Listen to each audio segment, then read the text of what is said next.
with parables all day. You know what I mean? You don't have to do a whole lot of profanity or nothing like that. Just try to teach them as much as you can while you can.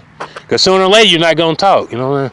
You're going to go through probably moments that you don't say nothing. Like, for instance, Stephen A. Smith, eventually he had to take some time off later. Because he embraced that tragic event in his life. He did it like a real pro. You know what I mean? If I was pledging him into my society, I would have said, guess what? I would have told him that he made it past one of the preliminary stages. I would have sent him a congratulations letter. You know what I'm saying? Because through the hard time, the difficult time, you was able to stand there and take it. You know what I mean? You stood there and you take it, even though you wasn't supposed to. You believed Coronado to the point where normal people said, damn Coronado, I'm going to do what I have to do because this is a necessity. But guess what? He honored and he valued the thing that I was saying because it meant something to him. You know what I mean? What I said, it meant just that much to him. He sacrificed his time to be there for the audience instead of being where he probably should have been. You know what I mean?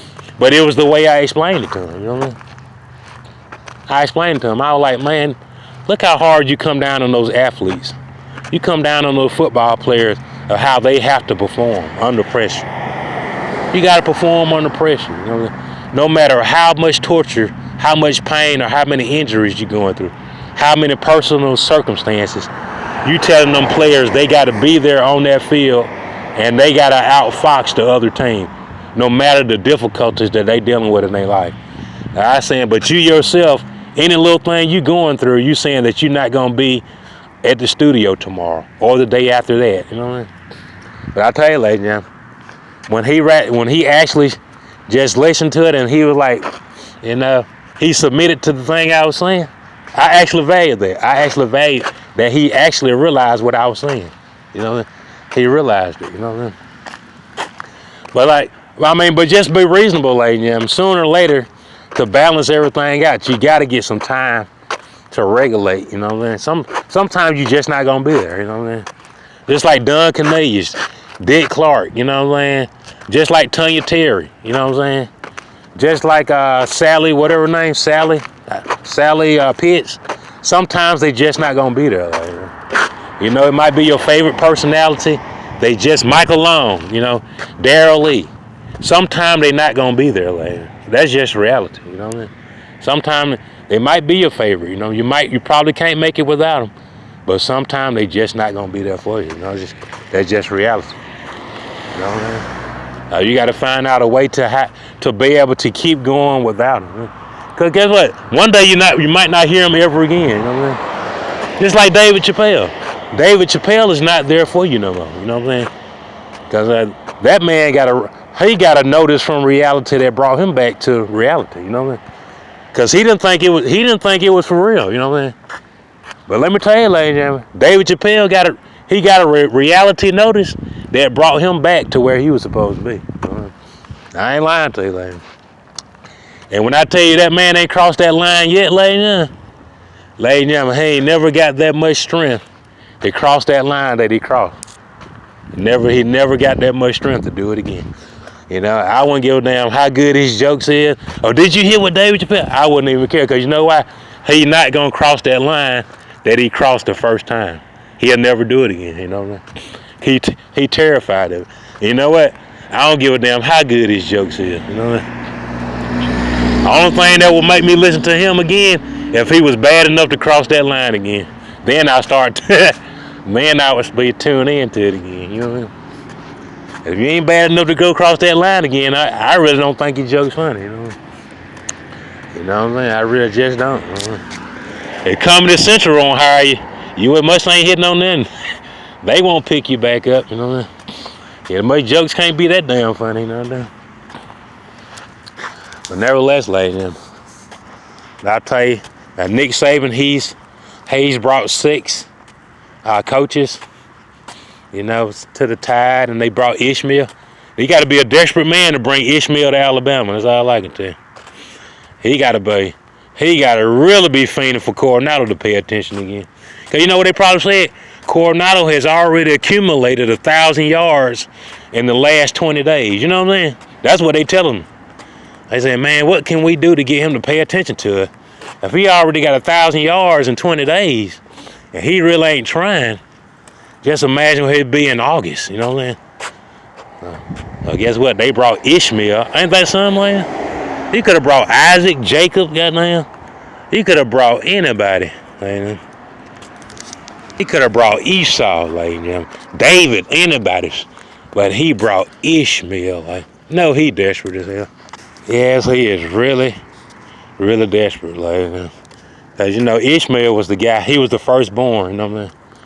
He was the firstborn from Abraham, and, you know, Abraham's wife told him that she wasn't really as good as a young girl, you know what I mean? So she told him to go out there with Hagar, and Hagar, she produced a child, Ishmael, their first child. It was Abraham's first son. But, you know, the other child came along, and they, you know, they changed everything around. It wasn't supposed to be like that, but they cheated, you know. You know, the first child is supposed to be the blessed one, but what they did, they started using folks' credit cards and signing stuff that wasn't theirs, and they lived a whole life of fraud, you know what I'm saying? And a lot of people, that's why you got a whole other side of the hemisphere, they don't agree with us, you know what I mean? That's why. They don't agree with it, because they like, the firstborn is the firstborn, you can't change that. But America, they got this forgery thing going on, you know? But I gotta tell you, with that Discover, and that Discover card, they did that research, and Nick Saban, he really pulled one to say, I gotta get Coronado to start rolling with us again. And just because of that, I might start wearing my Roll Tide this week, I ain't gonna lie to you. I got probably like about 5-6 Roll Tide shirts. I might start wearing them before it get too hot, you know? Probably all the way to probably May, I might start wearing Roll Tide again. You know what I'm saying?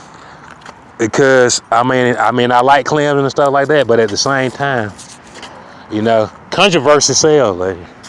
Controversy is the thing that makes dollars. You know what I'm saying? Just being full of pride and stuff, it don't make no money. You're full of pride, you're going with the grain.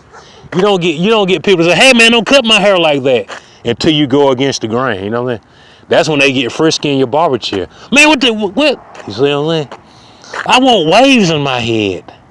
Well, you cut that thing against the grain, they ready to get up and fight, you know what I'm saying? You see what I'm saying? You got to like a little feisty, like, you know? Ain't nothing wrong with liking a little feisty. And I ain't gonna lie, ladies and gentlemen, I might actually turn back around and go to Chin Chin, you know? I'm scared as hell to go. I think they might poison my food, you know what I mean? But damn it, for some reason, I think I can actually spray something on that shit and it won't fade me, you know what I mean? I might actually turn around and go to Chin Chin and try some fried rice, you know what I mean? Because I'm just tired of being that guy that's loyal to people that don't give a damn about me. I'm just tired of it. Sometimes the risk and the payout for your risk is greater than going with the norm. You know what I mean? It just is. It's a lot greater. You know what I mean? Sometimes people say, you know what? I'm not gonna poison Coronado, but guess what? He got tired of eating that shit, and people treating him like he ain't nobody. And he came over here to Chin Chin and got him some fried rice, and it was the best meal he had in a long time. You know what I'm saying? And you know what them people gonna say? They gonna say, instead of saying garlic bread that says GB, we're sorry. You know what I'm saying? A lot of times it'll be too late. You know, when your wife tell you she's sorry, it always is too late. You know what I mean? She done already went out there to Parisians and spent all your money. You know, she done took your wallet, 2 of your credit cards are missing. You know, your lucky dollars are gone. You know what I'm saying? And she not gonna replace them. All she gonna tell you is that she's sorry. You know what I'm saying? And you supposed to take it like that. But you never get your lucky dollar back though. You know? Now I tell you, lady, well, I try to tell you, you know, people, it's good to hear that apology. You know, even though you know you ain't going back, you know, it's good to hear it. You know, we're sorry that we keep advertising for this dude that's not for you. You know what I'm saying? We get your money and we boost for this guy that don't like you. You know what I'm saying? Even though they know this already, they don't really realize it until they lose money. Even though they realize it, they don't really realize it until they have to tell their GM or tell those quarterly reports that the money that they projected that they was gonna be reporting at the end of April ain't gonna be there. You know what I mean? You know, it's sad, but it's true. You know what I mean? Because what people do, they do projections. They say at this rate, we can go down here and build a subway tower next to the Trump Tower. And then they start building, they realize they don't have no money left. You know, just like Jeff. Jeff went down there. He got them people saying, "Hey, Coronado's down here buying goddamn tap water for goddamn $6." You know what I'm saying? He buying one bottle of tap water. Goddamn, at this rate, we can build a tower down there at the Trump Tower. And guess what they told him, ladies and gentlemen? That his flops flipped. You know what I mean? I'm talking about one day in the Wall Street, they said that Jeff is about to be the man in New York City. Now I guess what they saying? That his flip-flops turned into flops that flipped. You know what I mean? They said now New York don't think that he have the money that he thought he had. You know? Ain't that something like that? Because what they said, at this rate, if we keep cutting off Coronado's water at Walmart and forcing him to come buy our tap and we drinking the crystal, we could have us a tower next to the Trump towers. You know what I mean? Did that make any sense to you, lady? But I'm going to tell you what I like looking at that Wall Street Journal, and it says just the opposite. That now, only one day later, they don't think that Jeff going to have the money that he projected to have. You know, I tell you, lady, it was just, you know, all I can do is tell it.